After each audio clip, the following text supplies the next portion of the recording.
Welcome to the Verdict Sports Show. I'm your host, Jacob Verdict. I got my guy G-Sportz with me. Special guest Jordan Rodgers in the cut. Jordan, good morning. How you doing, man? What's up, fellas? Doing good. How's this week been for you? It's always busy, man. It's always fun though.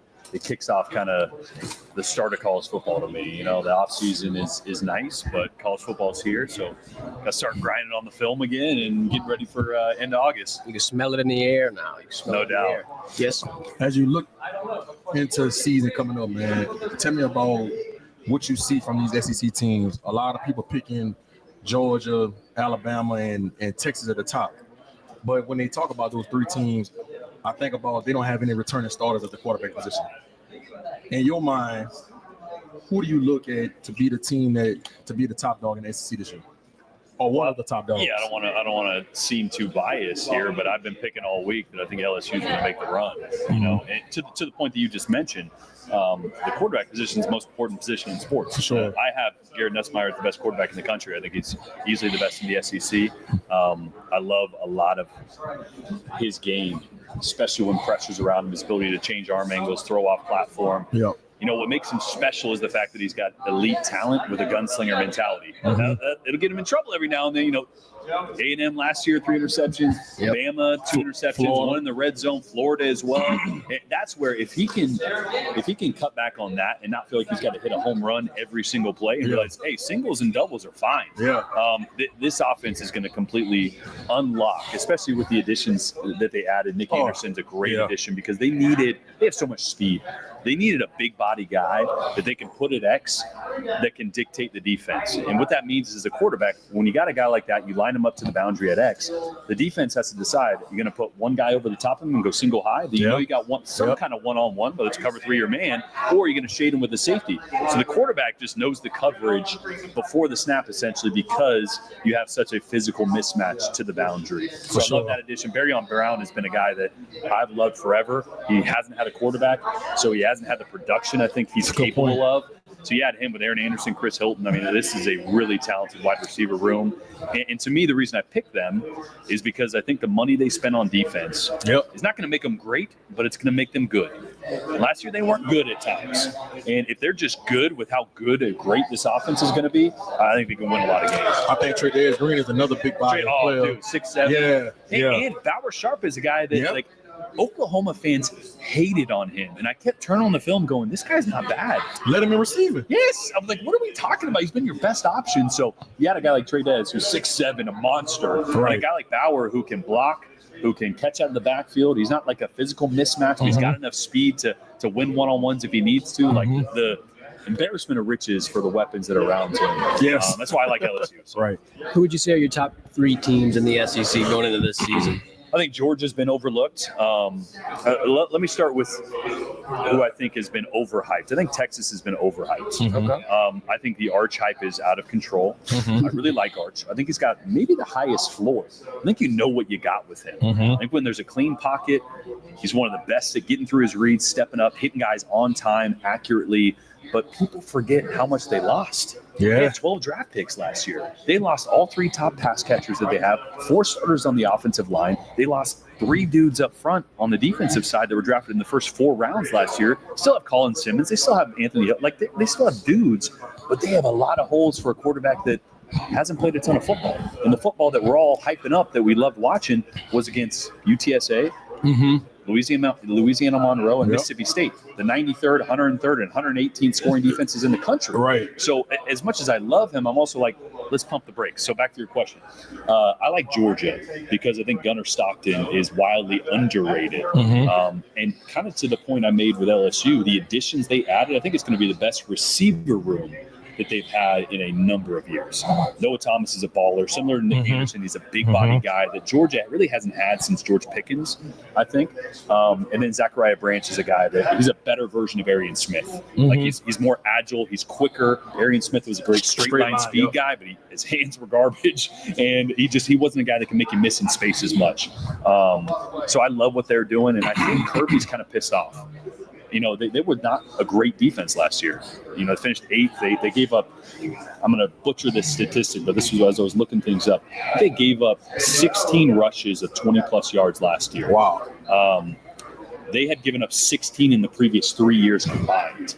So it just wasn't the brand of defense we're used to seeing. And just playing roulette, I'm going to say that's not going to happen again. Right. I think this offense is going to actually be better and more balanced. And if the defense is better, look out. I think they're going to be really good. When you talk about Texas, I think what Sark is going to probably do this year, I think he's going to lean on the running game. No doubt. Man blue. No doubt. And then allow that to get Arch comfortable and use play action. Because if he just try to come out and throw the ball 30 or 35 times a game, that's a recipe for disaster. Yeah, I think they need to lean on it. Baxter's going to be healthy and back. Remember, he got hurt last year, I believe, in camp. I said Blue Baxter. I'm sorry. And Wisner. Wisner. Baxter. And that duo will help out Arch a ton. For sure. Because, like, Sark, I believe, is still one of the best play callers, like, and play designers. Like, he can get guys open, but he's got to have a run game so he can mix in the play action with the pre-snap movement, the shifts, the motions. Once the play action's going, like, they're really hard to stop. So I agree with that. I think they need to lean on that early. For sure. I wanted to ask you this about Georgia and Gunnar Stockton. Like, what's the most important part of this mindset going into this year? Kirby said yesterday 54% of the rosters, year one, year two. Like, how do you, with a new group, go out there with that confidence? I mean, fresh off the SEC title, you still got that foundation, but, like, how do you build off of that? I think it went a long way, the fact that he played last year in big moments. Obviously, bringing him back in the SEC championship, guys believe in him. And I think, reading between the lines, reading the tea leaves, as they say, Kirby's talked about this a couple times. He talked about it last year before the Notre Dame game, just how much these guys love playing for Gunnar Stockton. And I think, in a way, these are my words, not his words. Mm-hmm. I don't know if guys felt the same way about Carson Beck. Right. As talented as Beck was, I think he might have rubbed some people the wrong way. Yep. With just, the NIL era, it's tricky. Yep. When you see guys making money and maybe – entitlement. Yeah, you just never know. I just know guys love Gunnar. So again, those are my words, but I think these guys love Gunnar. They want to play for him. And the reason I think that they're going to get back on track, because look, he's not as talented of a passer as Carson Beck by any stretch of the imagination, but they couldn't run the football last year. They were banged up. Nate Fraser's a heck of a back. Yep. He's back. McCray from Illinois is going to be a great addition. They got to get back to running the football, and that means using Gunnar's legs, right? Gunnar's legs as a runner is really going to help balance this offense out. They were 15th in rushing in the SEC last year. You can't do that at Georgia. That's unheard of. That's not the Georgia we're used to seeing. No, not with So they need to get back to that. I think his legs will help. And I just, like I said, in this NIL era, I think we're forgetting how much winning culture and a strong culture pays dividends. Yep. And I think we're seeing less of that because of NIL, because guys are moving around so much. So we got a foundation of a guy like Gunnar. I think the culture there is going to be much tighter than we're used to seeing in this NIL era. I want to ask you about a team in the SEC that I think will be a sleeper this year. Okay. Florida. Oh, yeah. I know Billy Napier's on the high seat. Everybody's calling for his job. DJ Ladway is one of my favorite quarterbacks in the country. When you just talk about the skill set, the size, the makeup mentally, what's your take on Florida, and do you think they could be a sleeper this year? Yeah, absolutely. And they were playing really well at the end of the season last year. I mean, Billy, they had all but fired him, a couple weeks into the season. For sure. You know what I mean? Like, they were done. After the Miami game, for sure. They were done.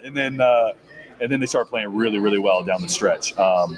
I think, to your point on DJ, I ranked my quarterbacks. I have him number 2. I think he has the most upside as a pure passer that I've seen in a long time. Yeah. Like, his physical skill set is unmatched. His ability to make throws off platform downfield. I mean, you got guys running 65, 70 yards downfield. They're still open. Yeah. Like that stresses a defense. You know what scares the defensive coordinator? Go, man, that guy's still running downfield. I got to still worry about him. And the fact that they got a run game and the fact that DJ can also run the football. Yep. I'm forgetting his name now. The UCLA transfer at receiver, I think is gonna pay dividends for them as well. Trey's obviously back. He had the hip surgery last year. He's one of the most dynamic receivers, I think, in the SEC that people forget about because of the injury.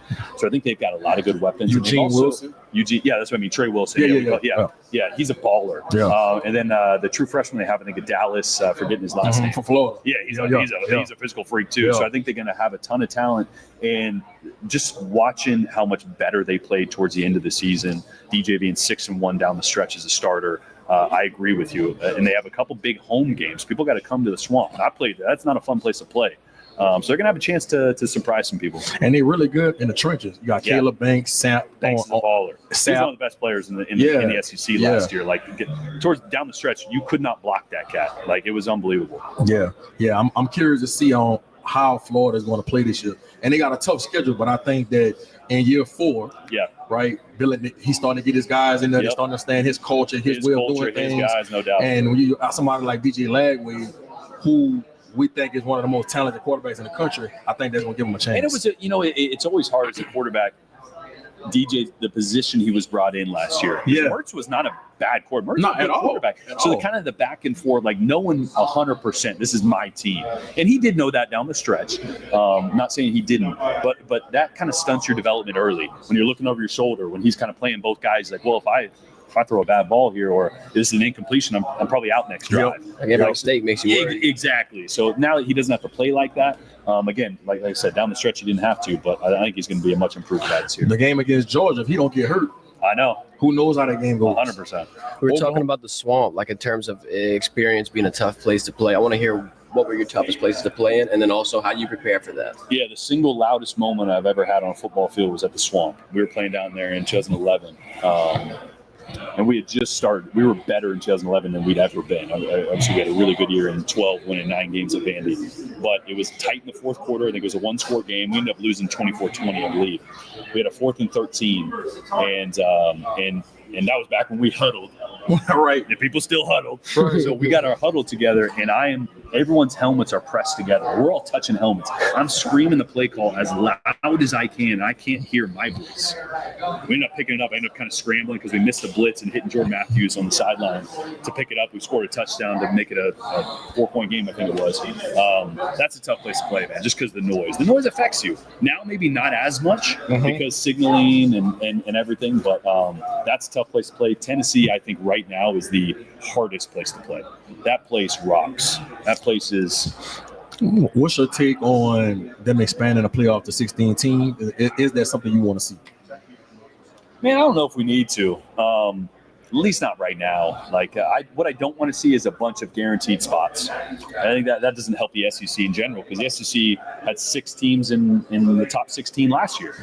So if if you're giving 4 to the Big Ten and 4 to the SEC, then that maybe takes up one of those spots that another SEC team could sneak in. I like 12 where it's at right now, and I especially like the fact that we got the seeding right. The seeding last year was stupid. Like with the automatic bye. I like it. I agree. The best 12 teams, wherever they land, and let them play it out on the field. 100%. Yeah. We're going to let you get out of here, man. I appreciate your time. It's been a pleasure. It, fellas. Appreciate it, man. Thanks, guys. All right. Have a great day. Yeah, you too.